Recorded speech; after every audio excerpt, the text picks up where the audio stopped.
Hi, everyone. The following is a short little interview that I did with Marione Ingram on my cell phone. I was in Washington, D.C. for the Peace Ball this past weekend, and I caught up with Marione Ingram. And Marione is a Holocaust survivor and activist for Palestinian rights who was born in Hamburg, Germany in 1935. Marione and her husband, Daniel, have been protesting the Israeli assault on the Gaza Strip by demonstrating in front of the White House and calling for a ceasefire since October of 2023. Marione has authored two books based on her life experience. The first book, The Hands of War, A Tale of Endurance and Hope from a Survivor of the Holocaust, recounts her experience as a child survivor of the Holocaust. Her second book, The Hands of Peace, A Holocaust Survivor's Fight for Civil Rights in the American South, recounts her experiences during the American Civil Rights Movement, including working on campaigns in Mississippi. And both books are really excellent, and I highly recommend them. And Marione is also one of the characters that we've been following around and interviewing for this documentary about Holocaust survivors speaking out against the Gaza genocide. So, since we were both in DC, I caught up with her and her husband Daniel, and I asked her thoughts on the ceasefire. So please enjoy.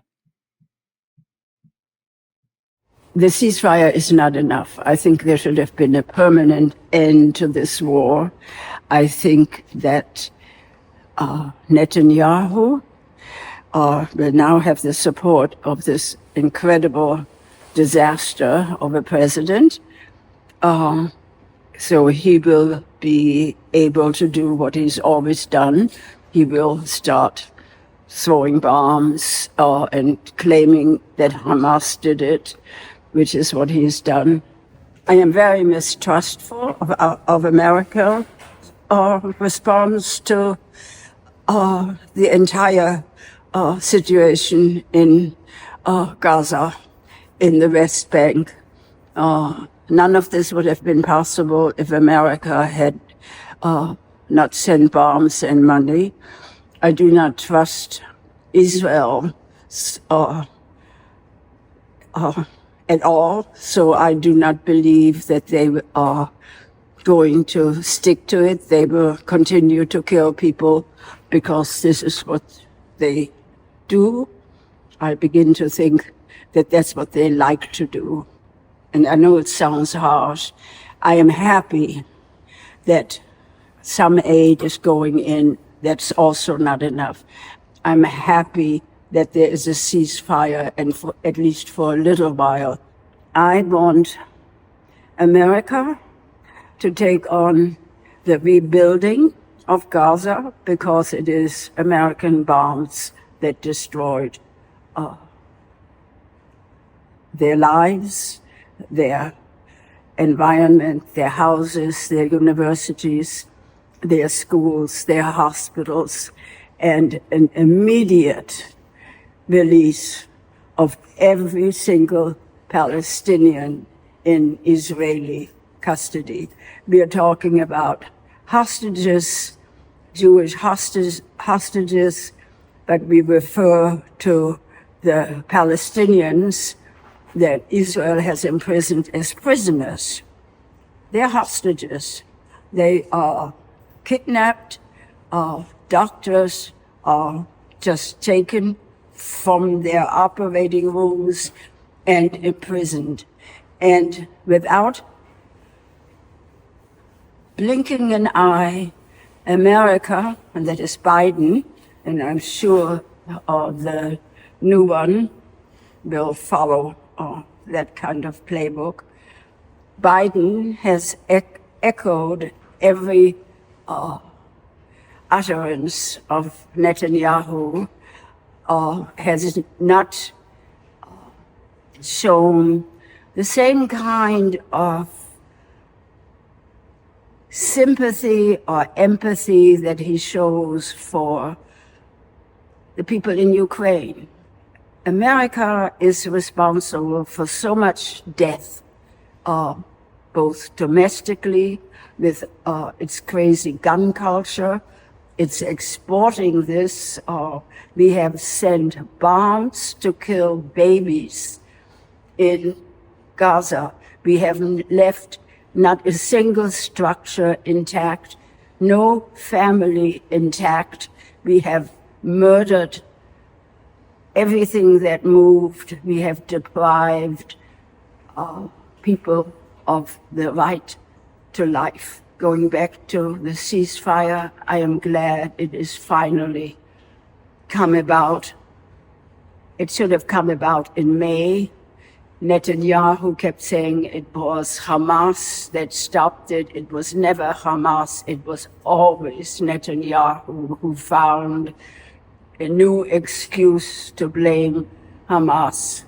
Other thing that is going to happen, and it should be no surprise to anybody, what Israel has done to its Semitic neighbors is not going to create a future of pacifists and people who are going to lift up their arms in surrender.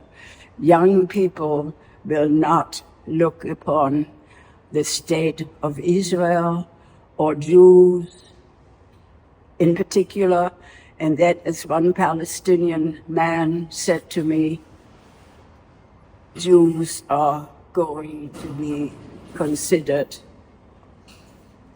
targets for people because of what is being done. And he said, and he gave me an embrace, and he said, I feel sorry because there will be no distinction made between you and an IDF soldier. Again, I'm glad that for a little while they can maybe find some food, maybe they can find one relative alive somewhere. I hope so. I am a Holocaust Jew, but I cannot identify with Israel and Israeli Jews. I can only identify with the people in Gaza and the West Bank. And I want this ceasefire to end in a permanent cessation of war against Gaza. I know that Israel has no intention of stopping the killing because Netanyahu has already said the minute the hostages are released, he will continue to bomb. Now, I don't know what's left to bomb. He has already destroyed an entire country, if you want to call it a country. He has already killed, we say 47,000 people, but it's probably twice as many, maybe 3 times as many, because we have no idea how many are under the rubble. He has made sure that the culture is destroyed. Universities, museums, cultural institutions, Netanyahu has seen fit to destroy a population's culture. And if Israel thinks that this is going to end in their favor, it's not. And I think that the backlash can be expected. My hope is that it wouldn't happen, but I understand it. I understand the need to react. I don't know whether I told you about Camille, my friend Camille, whose wife got killed in the hospital giving birth, and a short time later, the remaining daughter was also killed by an American bomb. And Camille, all he wanted, he told me, to go and kill somebody. And I understand that. I think if somebody killed my son, I would want to do something. I don't know whether I'd be capable of killing anybody, but I know the feeling. And so I asked Camille to find a place and scream as loud as he can, and curse and do any number of things to relieve some of the tension. And I ask him to wait a week before he acts on what he was telling me he wanted to do. I have not heard from Camille. I don't know whether he acted on what he said he wanted to do. He was a pacifist, so I think that basically he's probably also incapable of taking somebody's life.